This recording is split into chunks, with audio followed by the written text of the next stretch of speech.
Aujourd'hui, on décortique un audit qui révèle un tout nouvel angle mort pour les entreprises. Et c'est critique. Pour une boîte d'experts, la réponse a été le silence. Un vrai choc. Allons voir ça de plus près. L'étude de cas porte sur Escadata, une agence qui, sur le papier, semble tout faire comme il faut. Franchement, ils ont de gros atouts.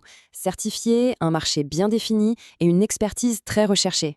Pourtant, malgré ces forces, pour les nouvelles IA, leur présence en ligne raconte une autre histoire, l'invisibilité. Le verdict de l'audit est tombé.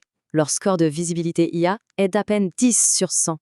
On a posé des questions clés, celles d'un client potentiel. Résultat, ils n'apparaissent nulle part. Et là, le fossé est flagrant. Leurs concurrents sont tout simplement 3 fois plus visibles par l'IA. Du coup, qu'est-ce qui cloche? Le problème n'est pas une seule chose, mais une accumulation de détails. Justement, regardons le score de perception IA. Ça montre comment l'IA perçoit la marque. Alors là, c'est super intéressant. L'IA voit bien que leur travail est de qualité, mais sans avis client ou un peu d'historique, eh bien, ça ne suffit pas pour être recommandé. En gros, un contenu trop léger, des signaux locaux trop faibles et aucune aide technique pour l'IA. Mais la bonne nouvelle, c'est que tout ça, ça se corrige. L'audit ne fait pas que pointer le problème. Et il propose un plan de match en 5 étapes pour s'attaquer à chaque point faible et tout reconstruire. La priorité absolue, créer du contenu qui prouve leur expertise et leurs résultats. Devenir incontournable.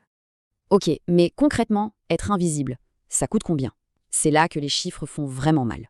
Accrochez-vous bien, on passe de 15 € par mois à un potentiel de quasiment 1 900 €. Sur une année, ça fait plus de 22 000 € de chiffre d'affaires qui s'envolent, chaque année.